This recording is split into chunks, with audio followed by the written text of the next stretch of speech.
Estamos iniciando mais um programa Viva a Voz Saúde, uma iniciativa da nossa ONG, o Centro de Apoio ao Tabagista. O programa de hoje está trazendo um assunto que a gente poderia dizer transversal ao que normalmente a gente costuma fazer, que são programas ligados, sobretudo, à saúde pública, com foco maior em tabagismo. Hoje nós vamos entrevistar uma pessoa querida, um amigo nosso, Arthur Mota, que é advogado, é um intelectual e é um leitor voraz e conhece bastante o tema sobre o qual nós vamos conversar aqui, apesar de que nós não temos a menor pretensão de estarmos, o nosso objetivo aqui é um bate-papo esclarecedor, evidentemente, mas não é uma aula sobre o tema que nós vamos trazer.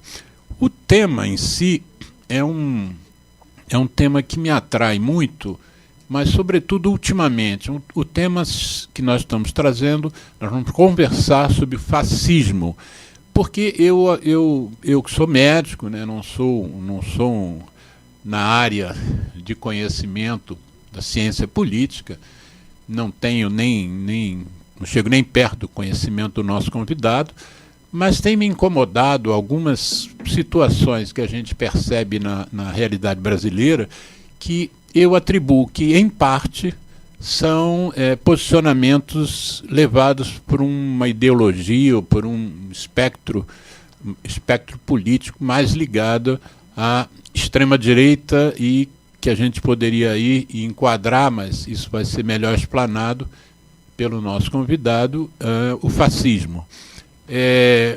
O que me incomodou e que me fez trazer esse tema aqui hoje é que eu montei um observatório quase pessoal do combate à Covid-19 nesses últimos 3, 4 anos. Fui aí sim um leitor voraz de todas as notícias a respeito, de todos os artigos científicos, o máximo que eu conseguia, ouvia muita gente, lia o que muita gente escrevia, editei vídeos, inúmeros vídeos, mais de centenas de vídeos, que descreviam, que sugeriam, que apontavam saídas para o enfrentamento da pandemia aqui no Brasil. E parte das coisas que eu me deparei, que essas sim me incomodaram bastante, é que houve uma mistura, né, entre as questões científicas, técnicas e compassivas com questões políticas que, aparentemente, ao meu ver, não deveriam ter ligação nenhuma. Uma melhor decisão científica para a saúde pública tem que ser adotada. Não se pode, em nome de uma decisão, de uma influência personalística ou não política, a gente mudar o que a gente considera que seja o certo. E o que a gente depreende daí é que essa mortalidade que a Covid causou em nossos compatriotas foi uma mortalidade que é a segunda maior número absoluto de mortes no planeta, né? Nós não temos a segunda maior população do planeta, mas temos a segunda maior mortalidade do planeta.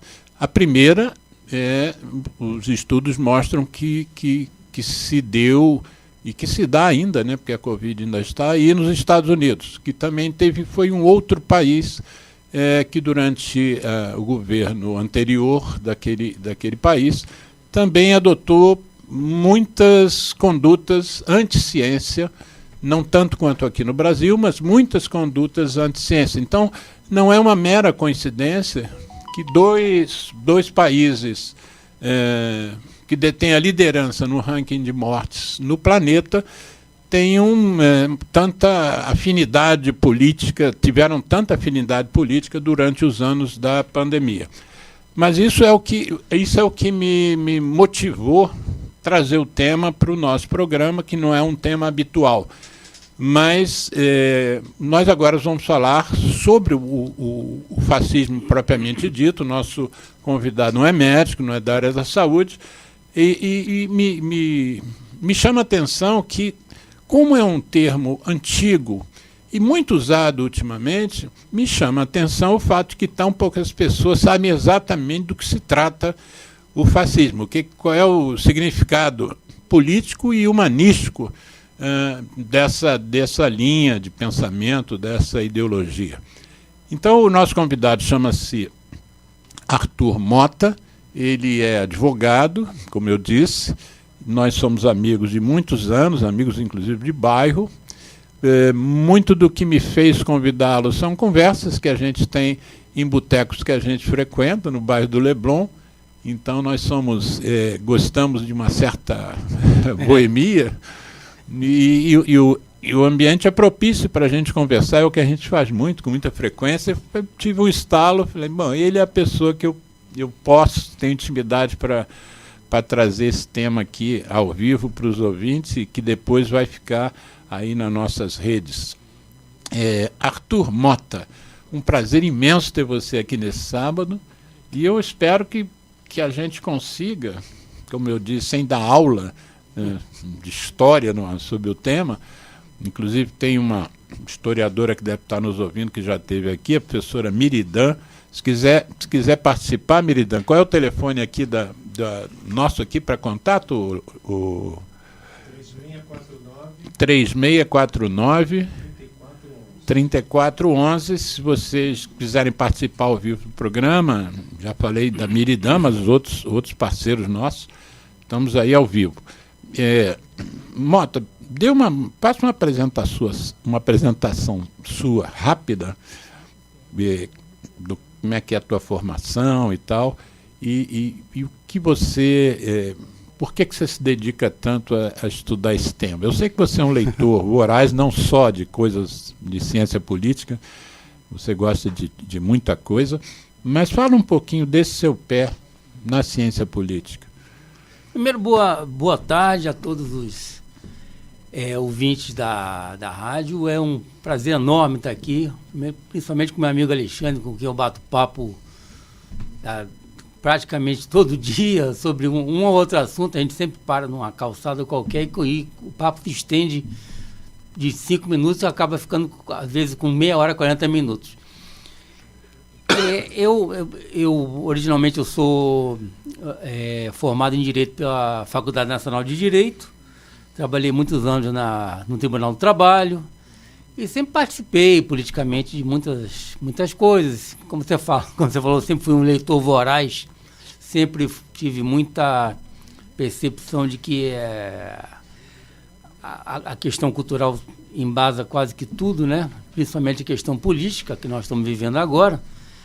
E mais ainda durante a pandemia, que todos nós fomos obrigados a ficar em casa e quem não lia muito ficou refém da televisão, da internet. Eu também gosto muito da internet, não nego não, mas nada como os livros para a gente se aferrar mais a questão cultural. Isso é muito importante. Essa é a minha formação, só aí mais a gente pode falar. Os ouvintes vão me perdoar, mas eu estou saindo de uma gripe, quer dizer, eu estou na fase final ainda e com uma bronquite toda hora estou tossindo. Mas, então, primeiro, eu gosto quando a gente traz um tema, sobretudo quando esse tema não é do domínio público, que a gente defina o tema, né? O que se chama de fascismo? Fascismo é... Eu estava até relendo alguns apontamentos que eu tinha feito, até estava lendo um livro sobre isso, do Robert Paxton, né, um livro muito importante, A Anatomia do Fascismo, que ele fala o que é o fascismo. O fascismo pode ser definido como o liberalismo, como outras ideologias, ou até uma ideologia de per si. O fascismo não tem aquele verniz intelectual que, por exemplo, o liberalismo, por exemplo, que foi uma ideologia, que é uma ideologia, foi gestada por intelectuais, pensada durante muitos anos, muitos debates, muitos livros, artigos, principalmente debates, porque naquela época não tinha televisão, não tinha nada disso. Então, debates presenciais. Tudo presencial, e um debatendo com o outro e escrevendo artigos em jornal. É uma vida intelectual um pouco mais, digamos assim, larga em termos de você ter um horizonte maior, porque você escrevia e lia muito, era obrigado a isso, né? Não tinha os meios de comunicação não tinha TikTok, nem internet, nem Facebook, nem YouTube, nem Instagram, nada disso. Então você era obrigado a debater. Claro que isso fluiu para ter um corpo de ideias extremamente salutar, intelectualmente falando. O fascismo, nada disso aconteceu. O fascismo, ele se contrapõe no final do século XIX, vamos nos remeter para lá. Final do século XIX, o liberalismo estava assim, meio que em crise. Estava em crise, não estava dando resposta a todas as demandas sociais daquele momento, estava simplesmente havia todo um caldo de cultura das grandes nações que não estavam mais respondendo, os grandes impérios não estavam mais respondendo internamente aos seus povos para que houvesse uma consecução do conflito social que se avizinhava e estava emergindo tremendamente, principalmente com a conflagração na Rússia, né? E simplesmente havia uma não resposta a toda essa demanda social que existia. Com o advento da... Você diz isso na Europa, você diz Europa, isso na Itália, na Alemanha? Principalmente na Europa. Sim. Então, o que acontece? Simplesmente, com o advento da Primeira Guerra, que foi uma conflagração extremamente, uma carnificina monumental, a maior que já houve até hoje, até a Segunda Guerra, simplesmente, depois da Primeira Guerra, em que houve uma paz necessária, mas não satisfatória, simplesmente emergiu dessa paz, dessa entente,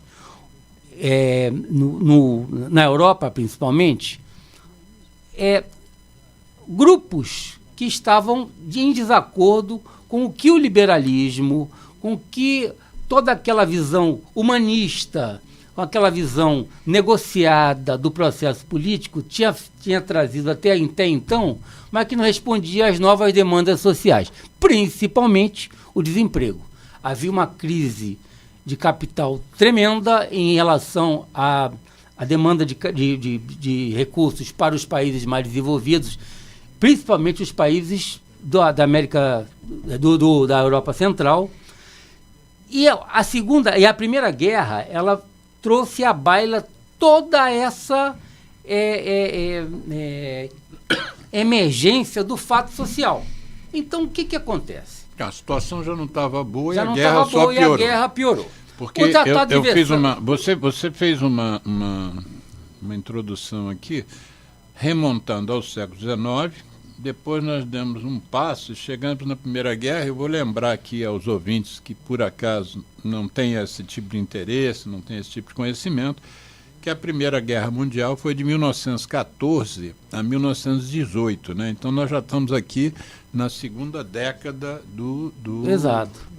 Mas uma década seminal, porque simplesmente, a partir do final da Primeira Guerra, houve uma aguda percepção de que não havia mais resposta do liberalismo como fator dominante, ideológico dominante das grandes potências, a resposta para as questões sociais, principalmente depois da Revolução Russa. Então, simplesmente, o fascismo, que você me perguntou primeiramente, como é que nasceu? Nasceu exatamente daí. Uma resposta emergencial daquele pessoal que não era atingido pelas grandes decisões econômicas. Então, você me perguntou, o fascismo é a ideologia? Não. A ideologia demanda, como eu te falei, uma elaboração intelectual muito grande, muito absorvente, uma troca de ideias. E o fascismo é basicamente a filosofia da ação. Vamos atuar. Temos que atuar. Nós temos um destino manifesto em que o povo é simplesmente alijado do poder e das decisões políticas. Temos que atuar. Basicamente, era uma postura extremamente nacionalista, ou seja, não havia fascismo internacional. Havia fascismos. Deixa eu te interromper, só para não deixar passar a seguinte questão. A insatisfação com o liberalismo era uma situação global, planetária. Mas... principalmente na Europa, né? Principalmente da Europa, mas generalizada. O que aconteceu com a Primeira Guerra é que houve derrotados nessa Primeira Guerra Mundial, como em toda guerra. Dificilmente a guerra acaba em empate. E os principais derrotados na Primeira Guerra Mundial foram Itália e Alemanha. O que a gente ouve é que o fascismo é fruto de um pensamento de italianos.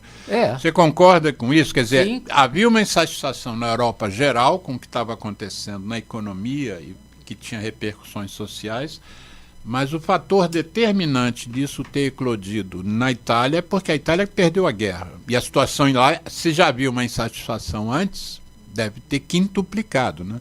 Para um país perdedor da guerra. Né?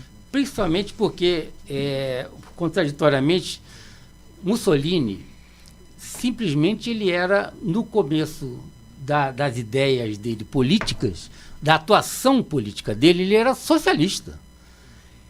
Ele fez um percurso transverso da esquerda para a direita ao longo desses anos, então, de pré-guerra. Citou Mussolini. Você citou ele agora sem a gente fazer uma referência. Fala um pouquinho dele. A referência do Mussolini, ele era um obscuro professor, depois virou jornalista, foi galgando cargos no establishment político da Itália, via os jornais em que ele, um ou outro, ele era apenas jornalista, e sempre com atuação política muito forte, primeiro em algumas cidades, depois ele foi realmente para o cerne do poder. Ele se recusou até a ir para servir o exército, mas depois a atuação política dele se deu e ele foi para a guerra, voltou, disse que foi ferido. Ele foi para a guerra como jornalista ou como militar? Não, ele foi como militar, foi para a guerra como militar. E ele disse que teve 40 ferimentos, e uma granada que explodiu no quarto dele, ele inventou aquilo ali. Tudo faz parte da mística nazista, né? Então, fascista. Então, o que acontece? Ele, ao longo, depois da Primeira Guerra, o Partido Fascista, que não era Partido Fascista, era Acta de Ação Fascista, não me lembro agora o nome todo, simplesmente começou a se organizar como partido mesmo. E simplesmente ele conseguiu, via jogo parlamentar, que o fascismo repudia, ele simplesmente conseguiu ir, ao longo desse tempo todo, alcançando vários, conseguiu uma maioria, ainda incipiente, mas uma maioria, para que ele pudesse alcançar o poder, que se deu via quase que uma tentativa de golpe de Estado. Não foi bem um golpe de Estado. Até 22, em que houve a marcha sobre Roma, ele tinha o Partido Fascista já tinha uma certa ascendência enorme dentro do establishment político da Itália. Em 22, houve a marcha sobre Roma, que foi uma tentativa, bem sucedida depois, de forçar o rei Emanuele para simplesmente nomeá-lo primeiro-ministro. Ele, inclusive, não participou dessa marcha. Quem participou dessa marcha? Essa marcha foram vários... O Partido Fascista já organizado, eles simplesmente, em várias cidades, eles se organizaram para forçar o rei a nomeá-lo primeiro-ministro. O primeiro-ministro, naquele momento, pediu ao rei para decretar estado de sítio. O rei se recusou.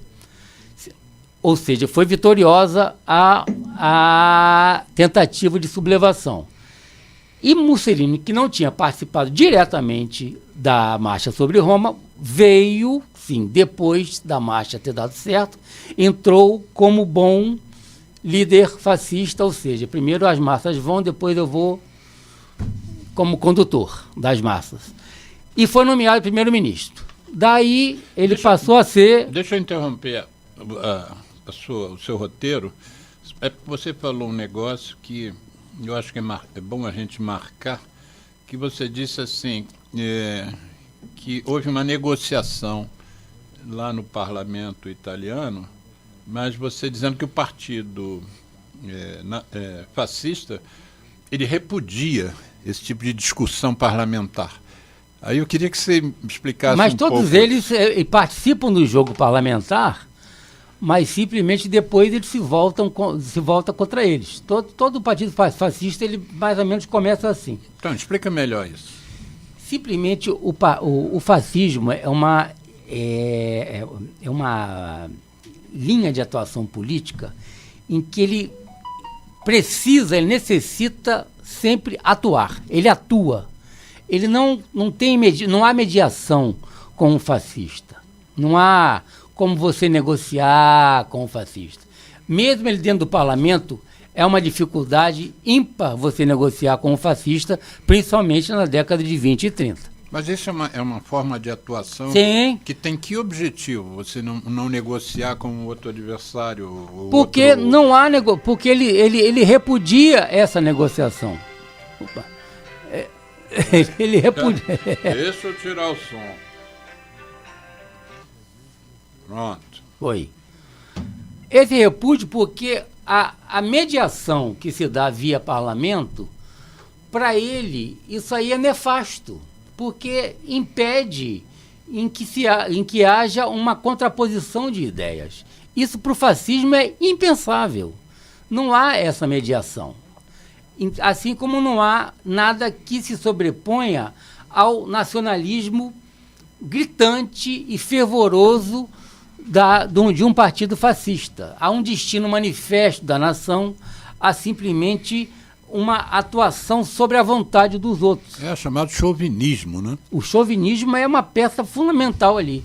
Então, por que o fascismo não tem ideologia? Hitler bem definiu isso. É o Weltanschauung, ou seja, é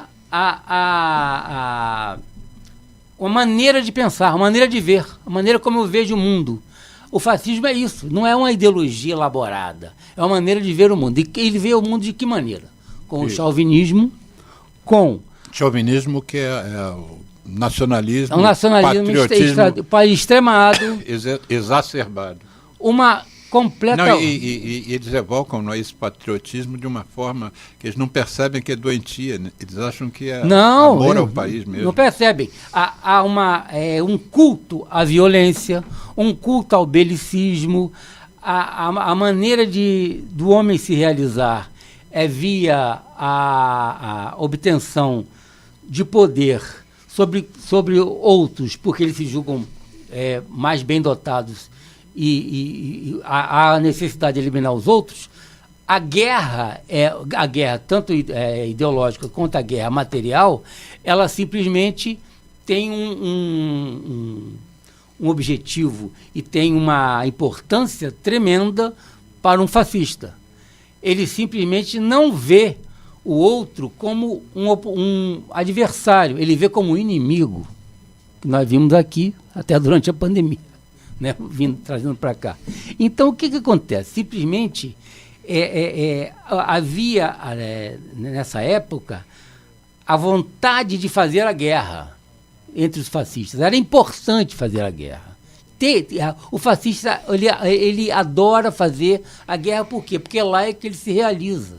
O culto à violência é algo extremamente pertinente ao pensamento fascista. Até o Walter Benjamin, um pensador alemão, deu uma definição espetacular sobre como os fascistas, os nazistas, em que ele estudou mais, deram uma dimensão estética à violência, simplesmente ao pensamento fascista. Eles conseguiram via, por esse delineamento estético, chegar a vislumbrar o quê? Olha, nós nos realizamos apenas pela guerra. A guerra é a nossa plasticidade. A plasticidade do fascismo se dá via guerra. Há que fazer a guerra. Como hoje se dá também em que há necessidade de fazer a guerra, hoje ideológica, hoje por outros meios. Mas tanto na década de 20 e 30 como agora, há a necessidade da violência e de fazer a guerra, de matar o opositor, não o adversário. O adversário demanda uma mediação, demanda uma diversidade de pensamentos. Ouvir o outro. Isso é impensável para um fascista. E para um nazista, óbvio, né? Mas por que eu falo fascismo e nazismo? Porque não havia um fascismo universal. Havia fascismos. Havia pensamentos autoritários de extrema-direita na Europa, nessa época, vindo exatamente da crise do liberalismo, mas não havia um pensamento uniforme nisso aí. Até mesmo principalmente, por exemplo, entre os intelectuais, que eram extremamente respeitados nessa época, dada a circulação de ideias, como eu te falei. Não havia uma internet, havia artigos de jornal que eram extremamente respeitados, livros, palestras, debates. E os grandes oradores, como Mussolini, por exemplo, e Hitler, e outros intelectuais de peso, simplesmente tiveram um papel muito importante, tanto à esquerda quanto à direita. Por exemplo, Lenin era um grande orador, Trotsky era um grande orador, Mussolini também era um grande orador, assim como outros intelectuais, como Marinetti, o criador do futurismo, uma corrente estética italiana, fascista. Por quê? Porque o fascismo consagrava o que ele mais pregava, que era o nacionalismo intrínseco. E principalmente se deu na Alemanha nazista, em que simplesmente o nacionalismo, a retomada da Alemanha grande, era um dos objetivos principais do Hitler e do Partido Nazista, dado a debacle em que a Alemanha entrou depois do Tratado de Versailles, em 1919. Mas então, vamos deixar o nazismo, se der tempo, final. Mas senão a gente faz um outro programa sobre o nazismo. Aliás, é curioso, né, porque a extrema-direita brasileira ela entendia que o nazismo era um movimento de esquerda. Uma das coisas mais absurdas. A extrema-direita brasileira é rica em absurdos, né? Mas esse foi um dos absurdos. Eu acho que se chamava nacional-socialismo, né, a tradução do nazismo. Eles acham, como é socialismo, é de esquerda. Né? Mas você veja como a questão é tão louca. Simplesmente durante aqueles anos conflagrados de 20 e 30, havia socialistas que se aliaram em determinado momento ao fascismo contra o principal opositor, que eram os comunistas. Isso. Depois da Revolução Russa, simplesmente o medo todo era que o comunismo ia assombrar o mundo, né, como está no manifesto do Marx. E agora, exatamente como agora. Como agora. Simplesmente não, os comunistas vão ocupar o poder, tem comunista na vacina. Estão repetindo coisa de 100 anos atrás. Estão repetindo coisa de 100 anos atrás. Ou seja, eles não evoluem. Eles eram muito chegados na técnica, sabia? Os nazistas e os fascistas adoravam o progresso material do país, principalmente dos países mais avançados, mas eles detestavam qualquer questão que não fosse ligada a retomar uma linha de pensamento que fosse fluida. Ou seja, o que interessava era retomar os valores nacionalistas do século XIX, mas que eles detestavam, que eles achavam que o liberalismo não tinha cumprido a função Ao contrário, era um entrave ao progresso dos povos. Eu te interrompi. Segue na linha, então, do Mussolini. Uma vez ocupando o espaço de primeiro-ministro, como é que ele conduziu o país? Como é que o fascismo se transformou em regras de convivência? Ele simplesmente, primeiro, começou eliminando os opositores no parlamento. Em 1924, se não me engano, agora, 26, não me lembro, houve eleições em 1924. Na Itália, ele já no poder. As eleições, o Partido Fascista teve uma votação absurda, 2/3 dos votos ou mais, que as eleições foram, obviamente, fraudadas. E no parlamento, um deputado de esquerda, Matteotti, ele denunciou tudo e simplesmente denunciou e pediu a anulação das eleições porque houve uma fraude generalizada. E houve. Ele foi assassinado por 3 fascistas, histórico até hoje, que depois um foi absolvido e tal, mas ele foi assassinado. Ele era um líder muitíssimo importante da esquerda. Isso causou uma comoção, mas seguiu o país a si mesmo, consolidou-se a proeminência do Partido Fascista e Mussolini teve poderes, aí sim, imperiais. Aí ele começou a fazer o que ele bem entendia. Ele que começou na esquerda como socialista, foi secretário do Partido Socialista Italiano, depois enveredou por uma linha extremamente nacionalista. E isso antes da guerra até. E depois começou a escrever artigos e brigar com os socialistas que estavam permitindo que os comunistas viessem e ocupassem o espaço que era dos socialistas. Depois se aliou aos... não diria burguesia italiana, a industriais italianos que viam naquele momento um importante elo para conseguir alavancar o país e desenvolver a indústria, que estava muito débil. Viram que o Mussolini era o cara que eles podiam, em tese, manipular, em tese. Não, esse sujeito aí a gente pode apoiar, mesmo se deu com Hitler, né? A gente pode apoiar e depois a gente manipula bonitinho, e vamos seguindo o nosso caminho, que nós precisamos alavancar nossos negócios. Não deu. Porque simplesmente Mussolini, como bom autoritário e bom autocrata, simplesmente estava com poderes imperiais e dizimou qualquer tipo de oposição. Ele não brigou com a classe, com o estabelecimento econômico italiano. Não, ao contrário. Ele dizia que precisava deles para desenvolver o país, mas desde que eles se subordinassem ao poder do Estado. Outro aspecto muito importante do fascismo e também do nazismo. O Estado era absoluto. Aquele negócio de que a direita brasileira diz que não, que os fascistas eram capitalistas e tal, nada disso. Ele simplesmente, o Estado era senhor absoluto da vontade. Olha que eu repito a palavra vontade.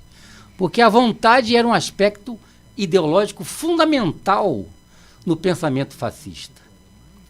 E a vontade era submetida ao Estado. Diferentemente do liberalismo, em que a sua vontade era respeitada pelo Estado, porque você poderia discendir até mesmo do Estado. Olha, eu não quero respeitar o que o Estado está me dizendo, vou lutar contra o Estado, via parlamentar ou não, mas o Estado me respeita. Por quê? Porque há o jogo democrático e a democracia permite isso, a dissensão. Para um Estado fascista, isso é, de novo, a palavra certa, impensável. Não há como haver essa mediação. O Estado é o senhor da vontade. Então, todos os cidadãos, voltando às classes empresariais, os empresários tinham toda a autonomia para desenvolver seus negócios, desde que submetidos à vontade do Estado, que subjugava a vontade de todos os cidadãos, que eram cidadãos do Estado fascista. Não tinham direitos. Quem tinha direito era o Estado. O Estado dava o direito a esse cidadão, mas ele não podia se revoltar contra ele. Ou você se submetia ou você era alijado, ou, como era o Estado fascista, morto, degradado, o que você possa imaginar. Era essa a gênese do cotidiano do Estado fascista, em que havia simplesmente uma coerção absurda de todas as maneiras, simplesmente subjugando todo o povo e todas as forças materiais produtivas à vontade do Estado. E a vontade do Estado simplesmente se dava via um líder, um Führer, um Duce.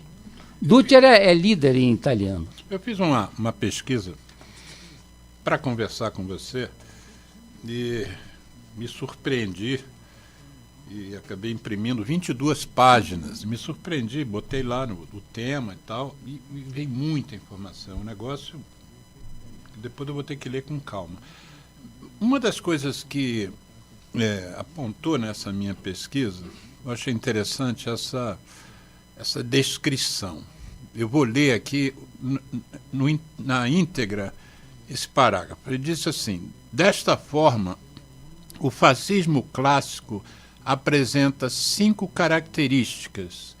Ele é chauvinista, que é aquilo que nós falamos que é um patriotismo fanático, né? Ele é, segunda característica, antiliberal. Terceira, antidemocrático. Quarta, antissocialista. E quinta, antioperário. Como esse é um texto que eu não sei exatamente quem é o autor, primeiro eu quero saber se você concorda com ele, com essas características. Chauvinista, antiliberal, antidemocrático, antissocialista e antioperário, ou seja, antitrabalhador, né? Por outro lado, existem o neofascismo, aponta, eles são liberais na economia, né? Eles são antiliberais no geral, mas dizem que são. Mas não são. Então fala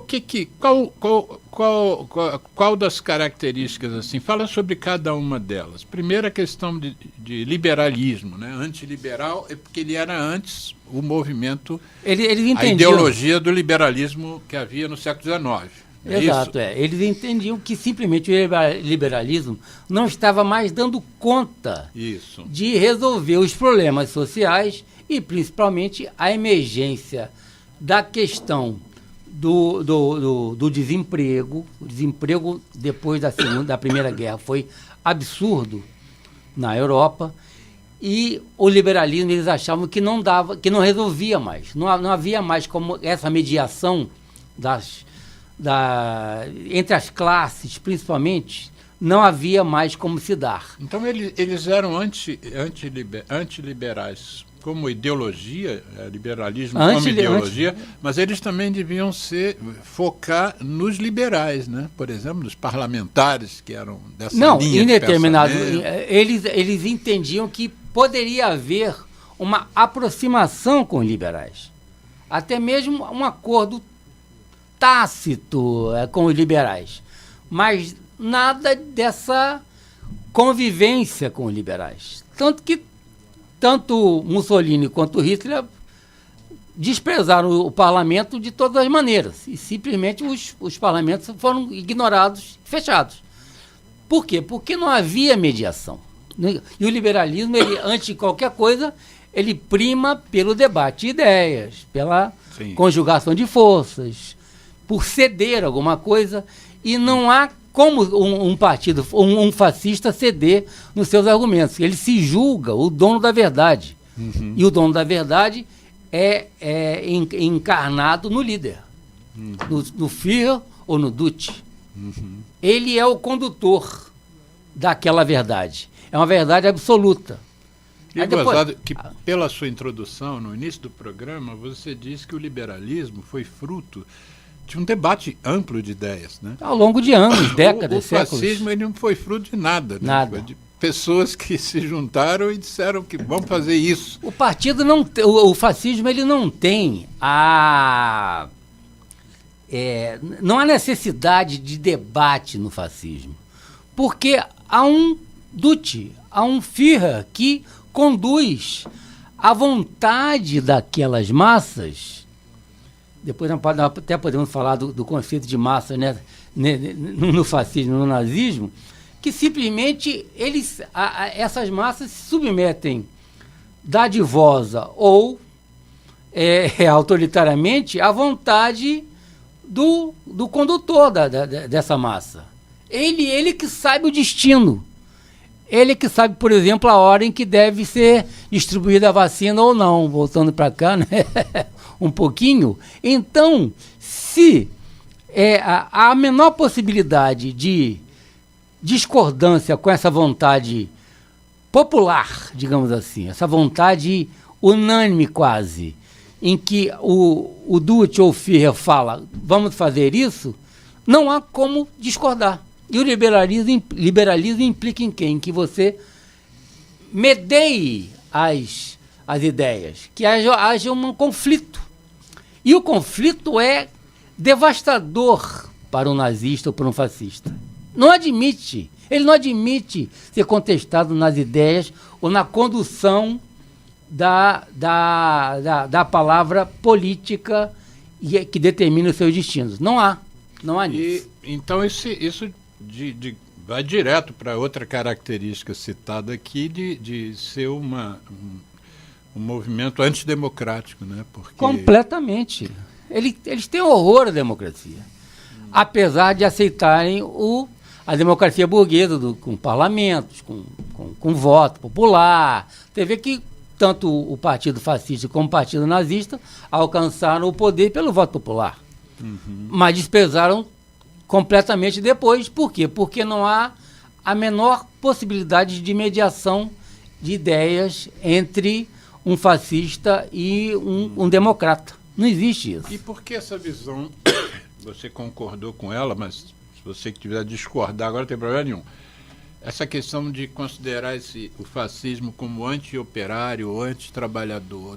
Não é bem anti-operário. Simplesmente os operários, eles, como estão dentro da estrutura do Estado como força produtiva, simplesmente eles têm que se cingir já que o bem-estar material se dará via a condução do líder, e o líder tem toda a sabedoria, porque ele está impregnado da vontade, ele é o condutor da vontade da maioria, ele simplesmente, o operário ele tem que entender que ele está construindo um Estado. Não há vontade individual do operário, não há eu vou fazer isso porque eu quero, não. Você não tem que querer, você tem que simplesmente se cingir à vontade do Estado. O Estado é que vai determinar o que você vai fazer de acordo com os ditames do Duce ou do Führer, papapá. É isso. O Estado fascista e o Estado nazista não prescindiram nunca das forças produtivas capitalistas, mas sempre com o pé atrás. Por quê? Porque o capitalismo ele tem um certo viés de individualista, talvez. De dar poder demais ao capital. O capital simplesmente, em certos momentos, ele tem um poder além do Estado. E simplesmente isso não pode existir no Estado fascista, no Estado nazista, porque é um Estado unitário, concentracionista. Não há como ele mediar, como ele distribuir esse poder. Não há, inclusive, já é bem explícito para os próprios capitalistas, olha, você pode ganhar o seu dinheiro quanto você quiser, mas a condução do seu negócio se dará para os interesses do Estado. É isso. Você para de fabricar não sei o que e vai para fabricar tanque de guerra. Você para de fabricar tubo para chuveiro, você vai fabricar agora tubo para para a engrenagem do tanque. E acabou. Ah, mas não me interessa, você vai fazer isso. E a vida das pessoas, assim, o que você já leu sobre isso, na tua vasta aí, literatura sobre esse tema? A vida das pessoas era uma vida, que a vida melhorou, aquilo que eles propunham, melhorou a vida das pessoas? Melhorou. Do ponto de vista social, econômico? Em parte do ponto de vista econômico, sim, porque, como eu te falei, o grande problema após a Primeira Guerra foi, e que possibilitou muito a assunção do fascismo, foi simplesmente o problema do desemprego. Enorme, graçava... Lembrando aqui para os ouvintes que nós estamos falando de algo que começou no final do século XIX com uma não resposta dos liberais para as questões sociais, mas nesse mesmo período o mundo mudou muito com a era da industrialização, né? Então a industrialização, a gente pode entender também que é possível que tenha tirado um pouco os empregos. Eu não sou economista, não me lembro de conhecimento sobre o impacto da industrialização sobre o emprego das pessoas, se aumentou, se diminuiu. Era uma coisa muito rural, né, antigamente, muito ligada à questão agrícola, e de repente o mundo começou, por exemplo, eu que estudo o tabagismo, o cigarro é fruto dessa era, né, final do século XIX, início do século XX. E a produção de cigarro no iníciozinho do século XX era para um americano, vamos dizer, foi onde eu obtive os dados, um consumo em torno de 100 per capita, 100 cigarros per capita ao longo do ano, passou para 6 mil. Né? Em 2, 3, 4, 5, em menos de 10 anos, de 100 passou para 6 mil per capita ano. Ou seja, houve muito aumento na produção. Mas você está dizendo que, ao mesmo tempo, houve uma questão ligada a emprego, né? Desemprego. Principalmente depois da Primeira Guerra. Houve o desemprego graçava terrivelmente. Mas provavelmente com maior peso na Itália e na Alemanha, né? Principalmente porque na Alemanha. Perderam a guerra como a gente... Exatamente. O Tratado de Versalhes foi devastador para a Alemanha, e Hitler possibilitou a ascensão de Hitler exatamente por isso. Então lembra do Tratado de Versalhes, para quem não conhece. Foi um tratado. Depois teve o de Alta depois da Segunda Guerra, né? Mas o Tratado de Versalhes simplesmente foi um tratado que pôs fim. Houve outros antes, mas esse principalmente foi que determinou a capitulação da Alemanha, com encargos de guerra tremendos para a Alemanha pagar. A Itália também em alguma medida, mas principalmente a Alemanha, que era uma potência militar, industrial, principalmente depois da era de Bismarck. A Alemanha sofreu baixas terríveis, uma dívida monstruosa com a França, com a Inglaterra, com os países vencedores. Aliás, Versalhes fica na França, né? Pois é. Não à toa. Não à toa.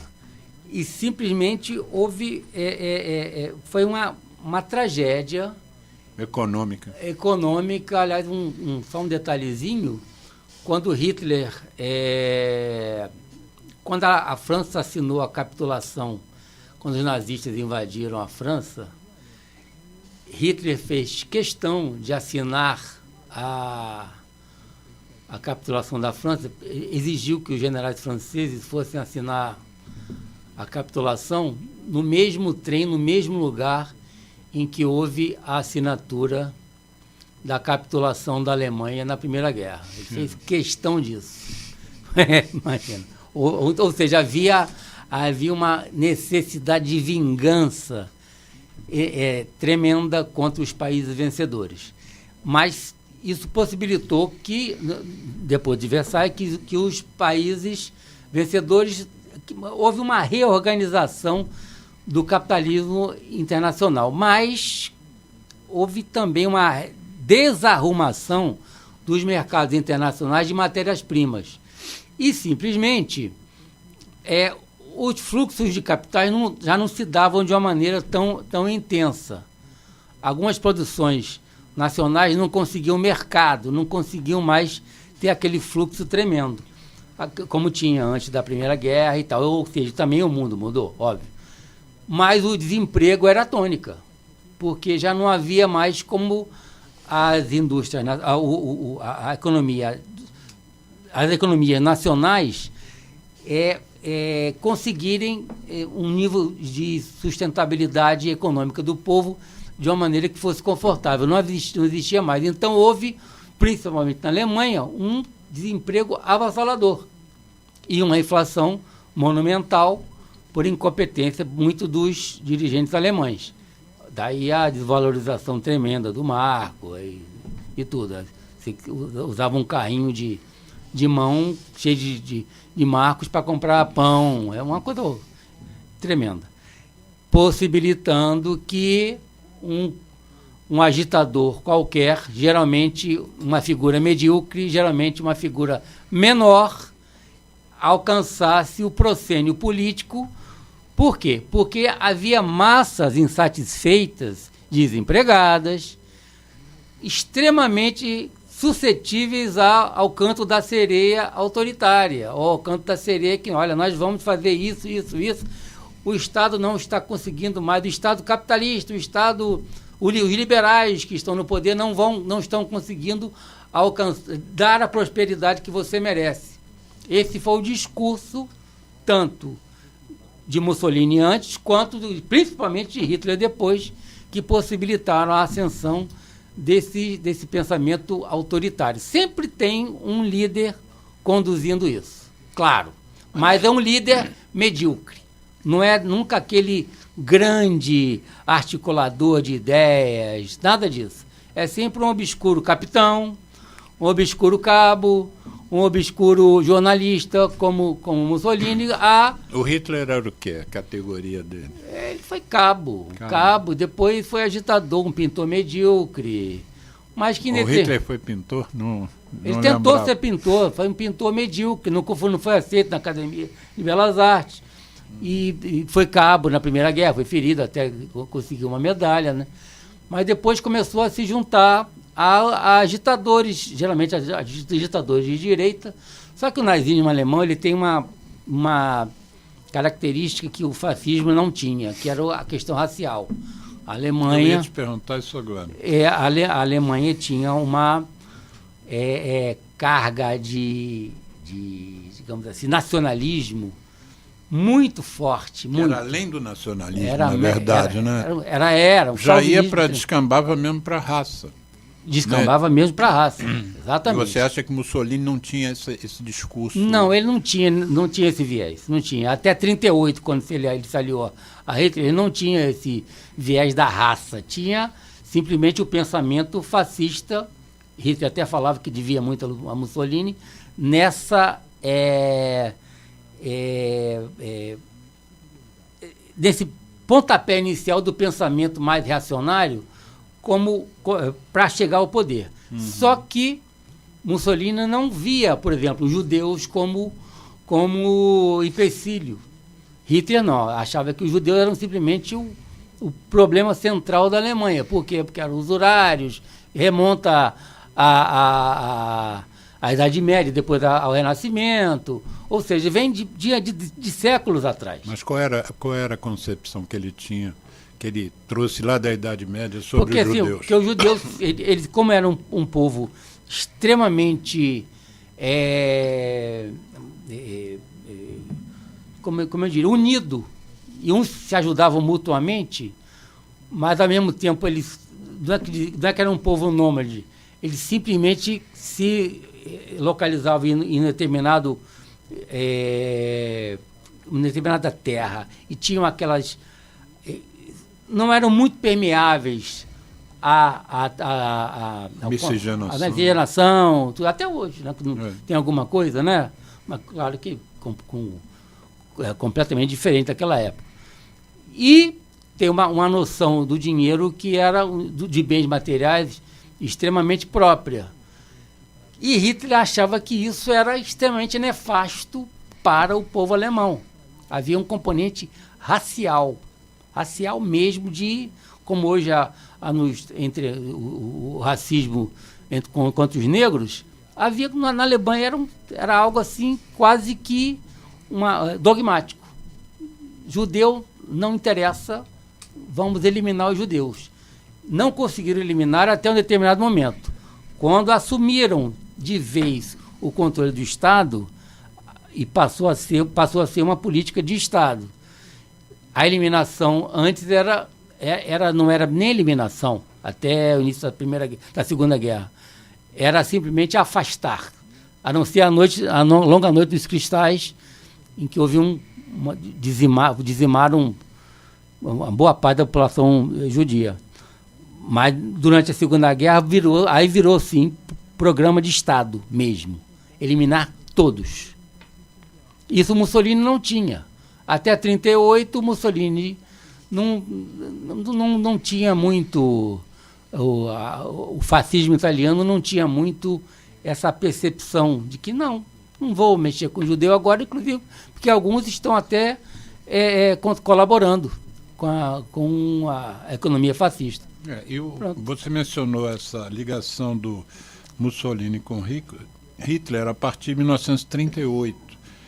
E a gente sabe que Mussolini... Não, Hitler entrou em 1933. Hitler entrou em 1933. Não, mas a ligação do Mussolini com Hitler, mais trabalharem juntos, vamos dizer assim, e lembrando que o Mussolini nasceu em 1883, aliás, uma data curiosa, em 1882, um alemão descobriu o que causava a tuberculose, a bactéria da tuberculose, final do século XIX também. Um ano depois, então, nasceu Mussolini. E o Mussolini morreu em 1945, quer dizer, logo assim... aliás, você podia descrever um pouco como é que foi a morte dele, né? Porque ele, durante esse período, ele era o Duce, né? Mas ele caiu em 40... Não, ele simplesmente, o Mussolini, ele depois, durante a Segunda Guerra, ele foi deposto pelo Partido Drone, e simplesmente em 43, mas ele voltou depois, ocupando um pedaço da Itália que ainda não tinha sido tomado pelos aliados. Mas depois ele foi deposto, pela Segunda Guerra, e morreu, cabeça para baixo, tal. Mas como é que ele morreu mesmo? Ele foi enforcado, não? Ele foi simplesmente... pegaram ele e a amante dele, Clara Petacci, no... Como é o nome da cidade, meu Deus? Não me lembro agora. Trieste, não me lembro agora. E ele foi levado... Ele morreu em Mesegra. Ele simplesmente... Ele foi levado, ele foi fuzilado e depois ele foi pendurado de cabeça para baixo na cidade. A Clara Petacci, que era amante dele, e vários líderes fascistas. Tem fotografias e filmes disso aí, terríveis. Foi uma coisa... Mas ele não foi morto pelos aliados. Não. Ele foi morto por italianos. Por italianos, exatamente. A história do Mussolini é engraçado, que a gente fala muito, mas o Mussolini, diferentemente de outros líderes fascistas, ele era jornalista, ele escrevia livros. Ele falava inglês, francês, falava, acho que até alemão. Ele escreveu livros sobre Nietzsche, dava aulas. Ou seja, não era assim totalmente um beócio, como alguns líderes que se dizem fascistas contemporâneos, né? Alguns que se dizem fascistas. Isso são coisas extremamente distintas. O neofascismo de hoje se apropria muito de algumas vontades que o fascismo daquela época e o nazismo também se apropriavam, como eram os mais explícitos. Mas são coisas diferentes. Mas há sempre uma atuação, um querer atuar da maneira que você é autoritária, que sempre um homem, um líder, é que vai determinar seja qual for a formação desse líder, que ele simplesmente atue como condutor das massas. Isso tem a ver com o que o país passou nos últimos 4 anos, né? O Brasil, principalmente, né? Falando explicitamente, nós tivemos a infelicidade de eleger um capitão iletrado, quase que um primitivo em termos de ideias, mas extremamente esperto, tem muito a ver com o cabo alemão, que se aproveitou da estrutura partidária e de toda um caldo de cultura político que se deu no final da década depois do governo Temer, que se aproveitou, estava aquele emergir de pensamento contra o partido que se dizia, não, nós somos o da ética, tal, fez um monte de besteira e não entendeu que deveria falar isso abertamente. Olha, nós erramos. Veio alguém da direita e, olha, eles erraram, mas nós não vamos errar. E quem foi que galvanizou isso? Este capitão, similarmente àquele cabo que dizia que o liberalismo estava errado, as elites estão erradas, nós vamos... O parlamento tem que acabar. O parlamento tem que acabar, nós vamos nos contrapor, não deixam a gente atuar, mas dessa vez nós vamos fazer, tal. Tem muita coisa similar ao que havia na Alemanha em 20 e poucos, na Itália também em 20 e poucos, e principalmente na Alemanha em 30, depois que Hitler assumiu o poder. Ou seja, em que havia uma necessidade tremenda de colocar o Estado na frente de qualquer coisa. Aqui se inverteu. Não, vamos dar todo o poder às classes empresariais, porque nós vamos desenvolver o país de uma maneira tal. Nada disso aconteceu. Por quê? Porque simplesmente não havia estrutura parlamentar e nada que viesse de bom daquela cabeça menor. Não era um líder. Não era um líder. Nunca foi. Espero que jamais seja. Nós estamos vivendo um paralelo aqui, a coisa do fascismo, mas nós estamos vivendo um momento assim, no mundo dá para se dizer isso, mas sobretudo nesses 2 países que eu citei, onde houve a maior mortalidade em relação à Covid no planeta, né? Em números absolutos, Estados Unidos e Brasil. Os Estados Unidos vem há algum tempo enfrentando de uma forma quase que uma epidemia de violência, muito centrada nas escolas, né? Aqui no Brasil, a gente tem já detectado alguns núcleos onde também violentos se escondem, trafegam pelo submundo e agora pior, abertamente pelas redes sociais, pela internet. Mas aqui tem uma característica mais forte, inclusive quando entram na casa desses suspeitos, encontram materiais claramente alusivos ao nazismo. Isso agora você me falou algo que está me batendo, como pode ser o que justifica. Não se encontram símbolos fascistas nas casas desses suspeitos, né?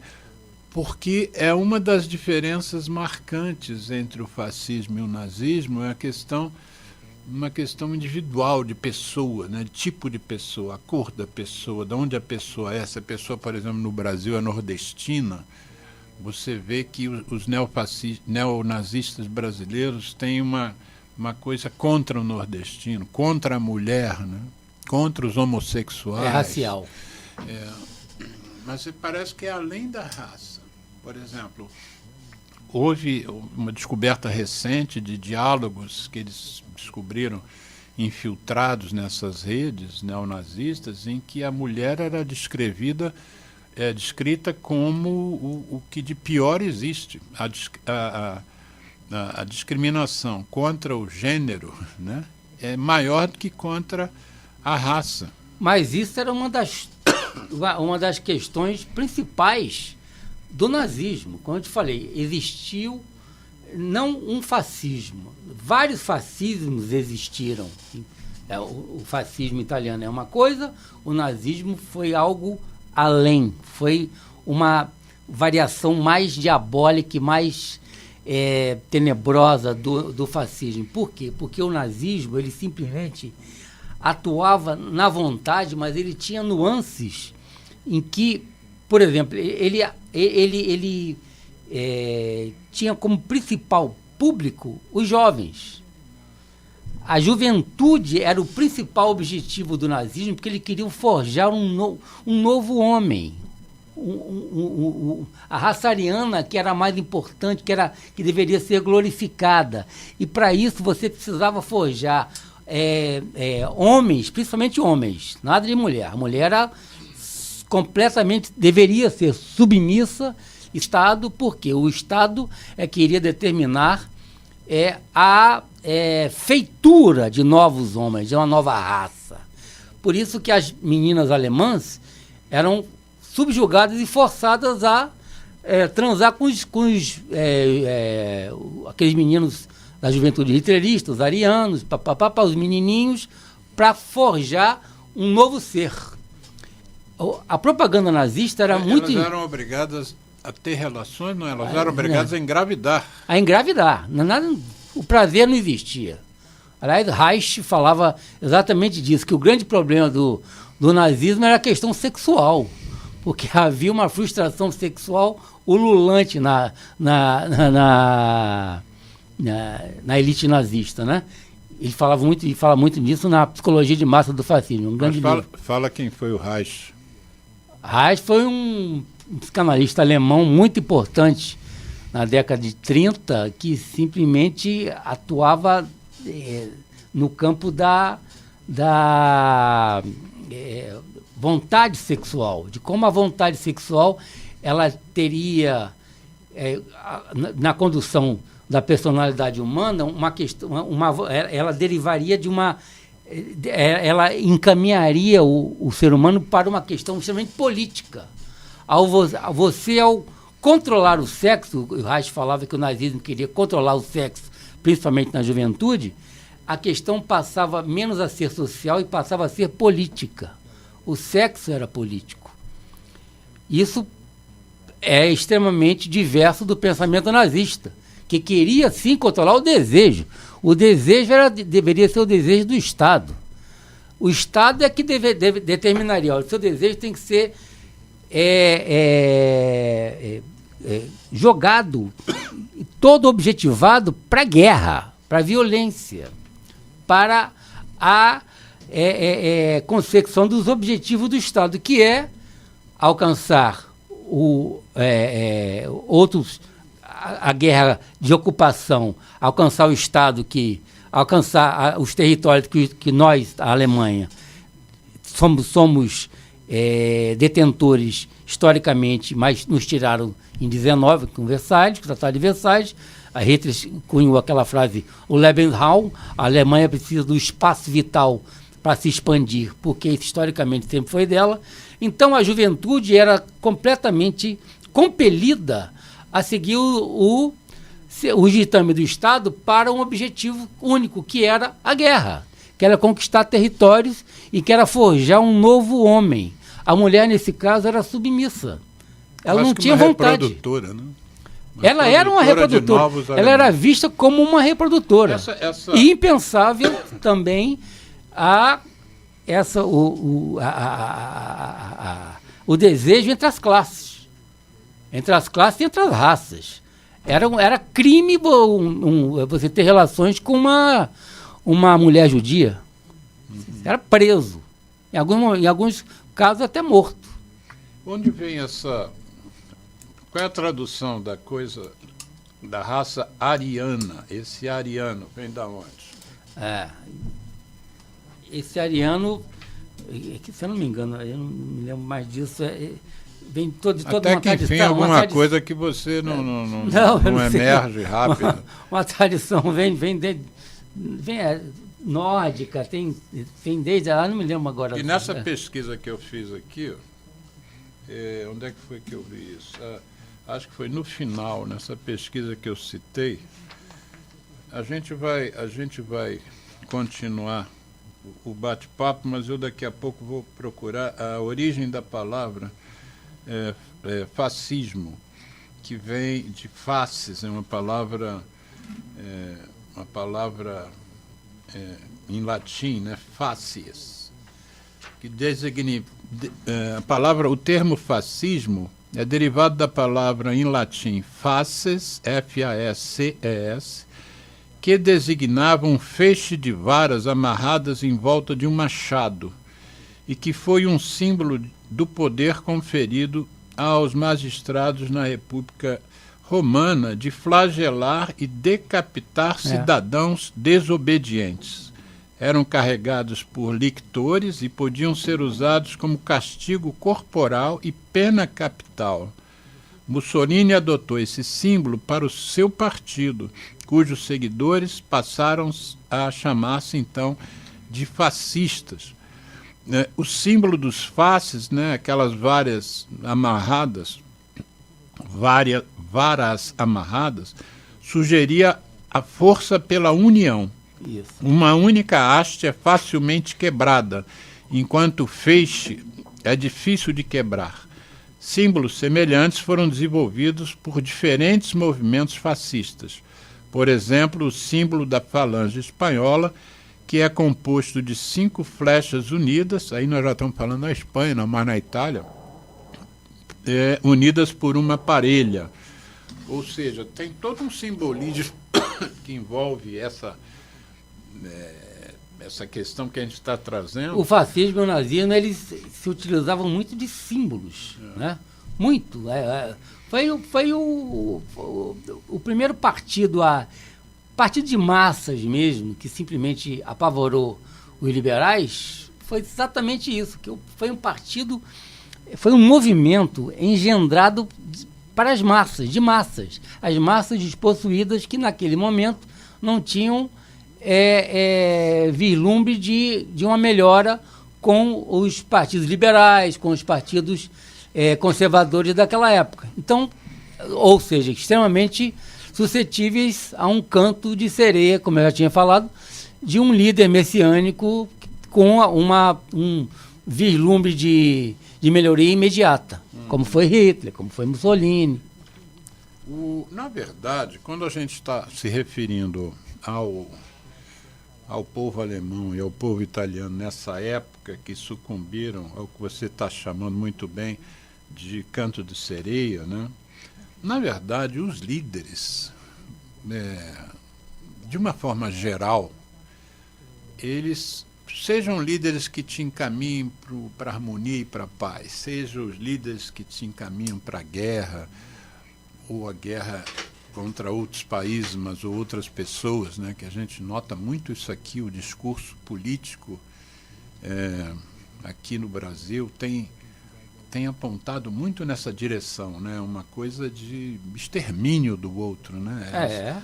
As fake news, eu às vezes fico isso não só as redes de extrema direita, não, mas eu vejo as de centro, mesmo as de esquerda, tentam destruir a imagem do outro. Normalmente as chamadas são tipo, fulano destruiu a fala de cicrano. Aí você vai ver, tem um videozinho editado de 1 minuto que não pega o contexto geral, e às vezes no contexto geral era outra coisa, mas você não vê uma tentativa de, aquele argumento que o cara usou, vamos discutir ele está errando por isso, não foi bem isso. Não, aqui você diz, o outro destruiu, tá muito nesse sentido, né? Mesmo nas relações, às vezes, de amizade, às vezes num bar, num botequim, numa conversa, a coisa vai num nível que é um pouco isso que você está falando. Essa conflagração, ela remonta muito à década de 20, a 100 anos atrás. Não é como, por exemplo, nós tivemos uma época, uma década conflagradíssima, que foi a década de 60, mas também uma década de plena fusão de ideias, de pleno desenvolvimento também econômico, mas de uma explosão libertária e cultural tremenda, que revolucionou os costumes, toda a política até também, com a guerra do Vietnã, com a contracultura, com os hippies. E simplesmente a década de 80, que já foi uma coisa mais pesada, né? Bem Blade Runner, aquela coisa bem... todo tempo chovendo, emergiu a AIDS. E em 90, quando se desfez o Muro de Berlim, a gente pensou, bom, agora vai haver o quê? Vai haver um movimento único, o capitalismo venceu e tudo. Quando a gente viu que simplesmente a direita e depois a extrema-direita é que teve uma proeminência tremenda. A internet, ela serviu muito e tremendamente à extrema-direita. Quando Humberto Eco lança aquela frase famosa, a internet deu voz aos imbecis, eles se limitavam apenas a falar essas besteiras na mesa do bar, agora eles podiam ouvir e ser ouvidos. Ele estava certíssimo, ele era um visionário. Quem você está falando? Humberto Eco. Sim. Ele falou, Nelson Rodrigues também. Os imbecis vão ganhar o mundo por quê? Porque eles são mais numerosos, mas é verdade. Então, o imbecil que ficava na mesa do bar falando aquelas platitudes, aquelas besteiradas, agora tem voz. E às vezes se elege. Às vezes não, agora quase sempre se elege. Quase sempre se elege. Com esse monte de besterol que é jogado nas redes.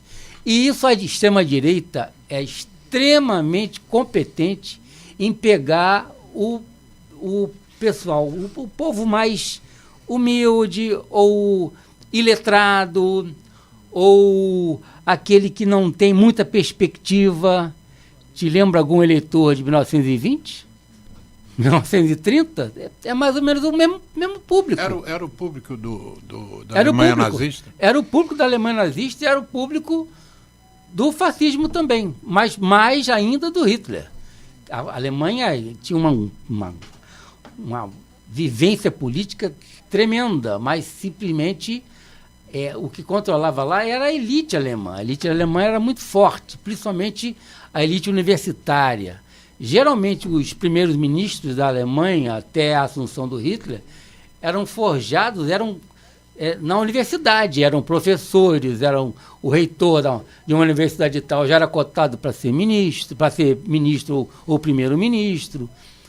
Quando houve essa quebra em que o estabelecimento alemão aceitou que Hitler, que tinha ganho as eleições em 1933, fosse ser o primeiro-ministro, olha, aceitamos você, vamos ver, papapá, e Hitler depois assambarcou todo o poder e os fez simplesmente dançar conforme a música do nazismo. Isso foi uma quebra de paradigma no estabelecimento alemão, que vem desde Bismarck com simplesmente uma solidez intelectual e de formação que permitiu jamais entrar alguém do povo assim para ser um político, para ser alguém que ocupasse o poder. Isso, infelizmente, possibilitou a Hitler assumir o poder, e 100 anos depois, a internet está dando esse mesmo poder a despreparados que simplesmente... Não que o voto popular não seja importante, longe disso, pelo amor de Deus, mas a necessidade de colocar freios, não censórios, né? não censura, não antidemocráticos, claro, a essa pletora, essa enxurrada de fake news, de destruição de reputações, de políticas calhordas, de destruir, como você falou, a imagem do outro, destruir a reputação do outro. Não se trata de mediar ideias, né? Se trata de destruir. O adversário não é visto como adversário, é visto como inimigo. A gente tem visto nos depoimentos, em vídeos, em várias manifestações diferentes, a gente tem visto uma associação entre o que estava acontecendo no Brasil e o nacionalismo exacerbado, né? As pessoas até se chamando de patriotas, né? Como se quem tivesse num outro espectro político não tivesse o mesmo apreço pelo país, não vivesse para fazer desse país um país melhor. Da onde vem essa coisa do nacionalismo exacerbado, uma coisa quase patológica, tanto do fascismo quanto do nazismo? O que simboliza a exploração dessa questão? Esse chauvinismo, digamos assim, esse nacionalismo arraigado e quase que despótico, vem desde a crise do liberalismo do final do século XIX. Mas acusavam o liberalismo de ser antipatriótico? Não, porque o liberalismo permitia, tinha uma permissividade maior à circulação de ideias, deixava a coisa fluir mais. Inclusive as ideias de fora. Inclusive as ideias de fora. A necessidade do pensamento autoritário é simplesmente impedir que alguém conspurque o seu modo de vida, principalmente o nazismo. Como a direita hoje na Europa tem horror aos imigrantes. Por quê? Porque os imigrantes vão influir e vão ocupar espaços laborais, sociais dos próprios nacionais, ou seja, daqueles que vivem lá. Isso é na França, isso é na Alemanha, isso é na Itália. Então, hoje, a grande crise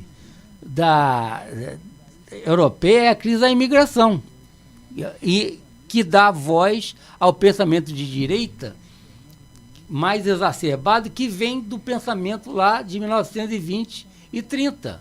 Ou seja, a Alemanha sendo construída de maneira grande e um novo homem alemão sendo construído, não vai permitir que outros invadam nosso espaço. E, ao contrário, nós precisamos de mais espaço para levarmos essa Alemanha grande e voltarmos ao reino de 1000 anos, que já era previsto em outras épocas.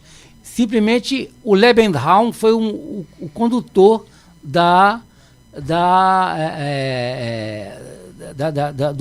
do desenvolvimento da Segunda Guerra. Quando Hitler invade a Tchecoslováquia, faz a anexação da Áustria e lança a guerra contra todos os países. Ele errou em invadir a Rússia, né? Ele perdeu a liga. Ainda bem. A gente está se referindo a essa fase da Segunda Guerra Mundial e da Alemanha nazista, mas a gente não mencionou só um dado para constar do programa, né, que o que foi feito contra o povo judeu tem o nome de Holocausto, né? E essa mortalidade de judeus alcançou 6 milhões de pessoas intencionalmente mortas. Não foram criminosos que morreram durante a guerra. Isso tem um outro número. Quando você vai estudar a mortalidade gerada de um lado e de outro pela Primeira, pela Segunda Guerra Mundial, na Guerra do Vietnã, todos têm estudos que mostram quanto que a guerra matou. Mas o que se chama de Holocausto, né, especificamente com o objetivo de eliminar a raça, né? Há relatos que falam que muitos negros foram mortos também por esse motivo, por serem negros, muitos homossexuais também por serem homossexuais e muitos ciganos também. Não sei qual é o peso que tinha o cigano na comunidade, mas parece também... Porque eram nômades. Nômades, não se fixava. O cigano não tem pátria, então ele simplesmente ele não faz parte do nosso grupo. Sim, mas precisa ser eliminado? Para o pensamento nazista, sim. Você não participa da minha vontade. A minha vontade, o Estado diz que eu devo usá-la, a minha vontade, para construir um Estado grande e um Estado que seja provedor de todos os outros. Então, mas só pode se mudar se foi do meu interesse que você se mude, né? Exatamente. Você não pode ter a sua vontade. A vontade é do Estado, não é a sua vontade. E isso é completamente contra o modo de vivendi dos ciganos. Eles não têm pátria, eles simplesmente estão aqui, estão lá outra hora. Agora, me fala uma coisa interessante que eu percebo no discurso, às vezes, que a gente ouve. A Hitler chamava, antes de falar do Holocausto, Hitler chamava de a solução final. A solução final era acabar. E designou Himmler de fazer já, não os campos de concentração que existiam, mas forno. Mas era mesmo para acabar. Rapidamente sobre o Himmler. Himmler era um... Nossa, Himmler foi um dos maiores sanguinários da história de todos. Ele era encarregado, era o chefe da SS, da polícia, polícia nazista. A polícia nazista, E simplesmente Himmler foi o encarregado pelo Hitler. Ele tinha sido um fiel escudeiro do Hitler desde o início, que o partido nazista era um partideco, né? E ele assumiu as tarefas mais abjetas possíveis e virou o chefe da SS pela fidelidade canina ao Hitler. E simplesmente foi o encarregado da solução final, que era, vamos construir fornos crematórios em toda a Alemanha, em toda a Europa, algo assim inimaginável. Quem viu o filme A Lista de Schindler sabe bem o que eu estou falando, que tinha forno, tinha campo de concentração em todos os lugares. O objetivo era acabar mesmo, era eliminar. A gente, vindo aqui, puxando um pouquinho para a nossa brasa, uma das coisas que eu notei nesse meu observatório da Covid, né, que eu mencionei lá atrás, no início do programa, eu li muito, estudei muito o assunto, e haviam coisas assim que a gente recebia de informação que eram dantescas. Por exemplo, nós estávamos lidando com uma infecção que passava de uma pessoa para outra por via aérea, né, via respiratória. Então, o contágio é muito fácil, né? Você, para ter, por exemplo, o HIV, para você transmitir o HIV, para o vírus passar de uma pessoa para outra, precisa de umas certas condições, né? Uma relação sexual ou uma injeção com o vírus, uma injeção trocada entre uma pessoa com vírus e outra não. Mas o outro não, basta você respirar ao lado dele, sentado num banco de ônibus. E havia um movimento dizendo para não se usar máscara. E a tendência, a justificativa, que era dada assim, a justificativa mais simbólica do não uso das máscaras, é para que a gente não perdesse a nossa liberdade. Isso eu ouvi várias vezes, eu editei vários vídeos em que isso era patenteado, né? Quer dizer, uma forma que eu que sou pneumologista, né, lido com tuberculose há mais de 40 anos e outras infecções respiratórias, a gente sabe da importância da máscara. E aí a gente, por exemplo, eu vi uma votação no Congresso em que acho que 7 deputados do PSL, que na época era o partido do ex-presidente da República, esses 7 foram contra uma determinação de se usar máscara. Houve vídeos que eu editei que uma deputada tirava a máscara no meio da entrevista e ficava sem máscara e dando um exemplo às pessoas. Uma das campanhas, por exemplo, da vacinação feita pelo Ministério do Pazuello ao falar da vacina, dizer assim, ninguém será obrigado a usar a vacina, né? Ou seja, novamente a questão da liberdade. Como é que pode um discurso ser tão antagônico? Você é de uma ideologia onde você usa a força, e, por outro lado, você exalta a liberdade. Eu não entendo. Como é que se aplica isso? Isso é uma coisa igual uma jabuticaba, uma coisa que só tem no Brasil? Ou é assim o pensamento fascista? Não, o pensamento da extrema-direita. O pensamento fascista é simplesmente naquela época, se o Estado mandasse todo mundo botar máscara, todo mundo ia botar máscara. Ou se ninguém usasse máscara, ninguém usaria máscara.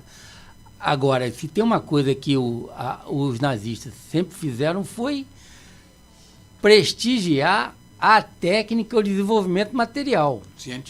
Científico. Não em termos de desenvolvimento para o progresso.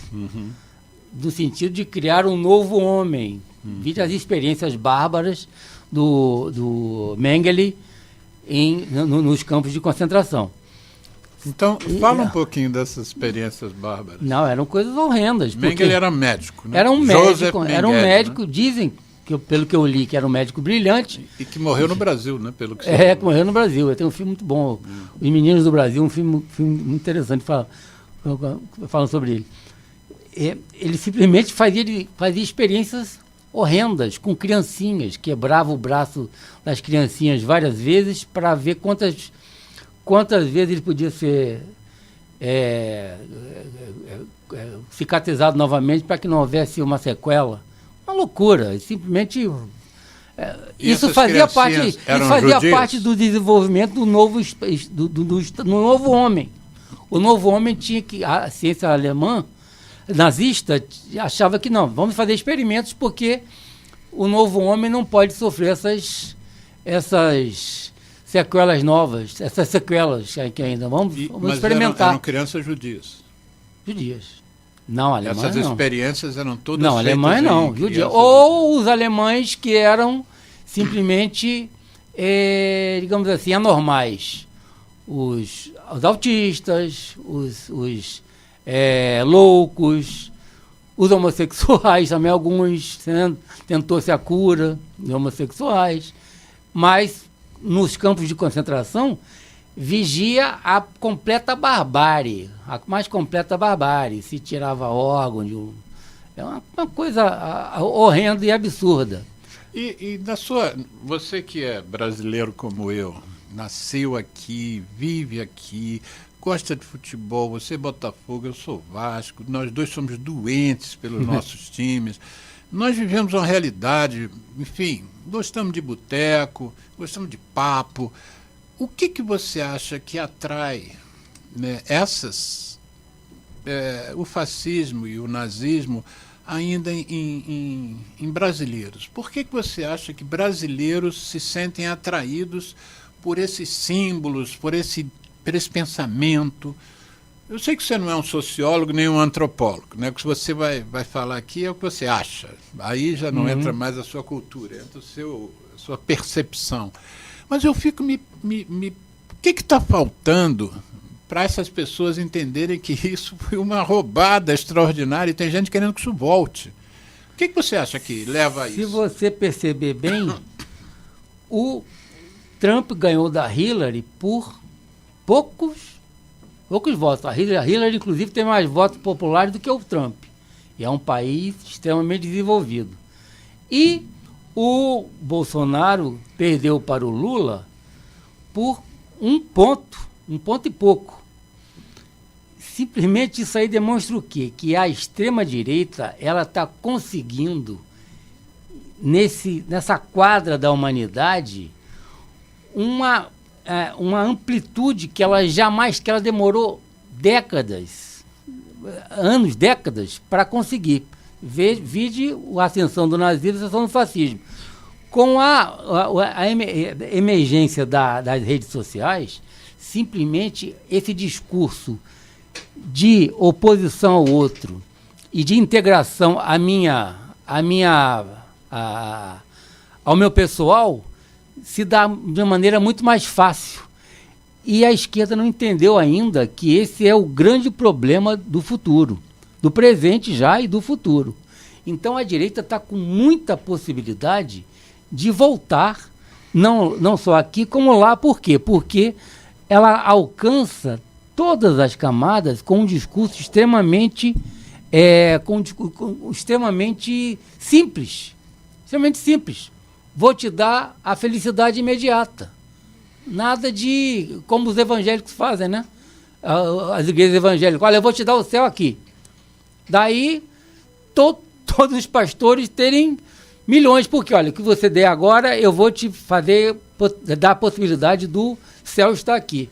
Nada da igreja secular, de, olha, você vai alcançar Deus, mas depois que você morrer, o futuro. E simplesmente esse discurso afeta hoje em dia muita gente. E a imediatidade dessa informação, em que não te dá muito tempo para a resposta, em que para reflexão, não há reflexão. Então, ela é muito mais... Esse canto de sereia que a gente tinha falado, se dá de maneira mais imediata e muito mais rápida e eficaz, por incrível que pareça.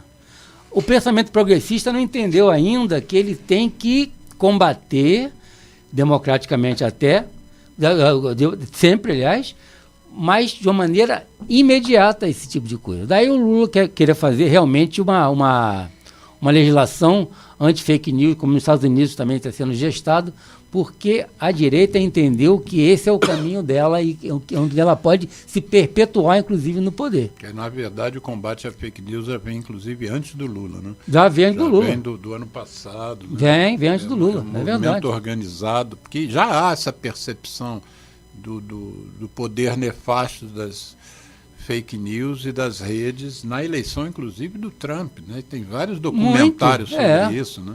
E do nosso aqui também. Mas, enfim, Arthur, nosso tempo chegou para a gente encerrar esse programa hoje. Aprendi muito com você, como eu já sabia que ia acontecer, apesar de conversarmos muito normalmente, mas não assim com uma dedicação de 1h30 ou mais até sobre o mesmo tema. Foi muito interessante para mim. Vou ouvir esse programa novamente, vamos editá-lo. Vamos transformá-lo também num podcast de áudio, para quem quiser ouvir caminhando, né? O Geraldo já sei que ele vai querer ouvir logo esse áudio para quando ele anda, às vezes, daqui de Copacabana, Geraldo vai para o Maitá a pé. É um negócio, e ouvindo o seu programa, eu sei que ele vai se deliciar. Mas, infelizmente, nós vamos ter que encerrar e me comprometo a te chamar aqui novamente, mais para frente, ou para um tema, ou para a gente explorar mais esse tema, porque esse alerta seu é importante, né? O problema é sério, é grave. Muito. Não é? Não foi à toa que Hitler chegou onde chegou e fez o que fez. Ele foi eleito, né? Se despeça aí dos nossos ouvintes. Você tem 1 minuto para se despedir. Eu agradeço geral do programa, aos ouvintes. Divulguem para a gente esse programa. Se despeça aí, dá um tchau. Alexandre, foi um imenso prazer participar desse debate. Foi um verdadeiro privilégio. Esse tipo de troca de ideias é que mantém a nossa democracia, né? Hoje em dia tão conturbada, né? Em que a troca de ideias quase que é uma troca de ofensas ou uma troca de inimizades, né? Não é mais criação de inimizade. Não é mais uma troca de ideias, é quase que uma... como dizia o ministro do Hitler, o Goebbels, infelizmente foi um brilhante publicitário. Quando eu ouço falar de cultura, eu puxo logo o meu revólver. Ele falava isso. Isso é bom para encerrar o programa.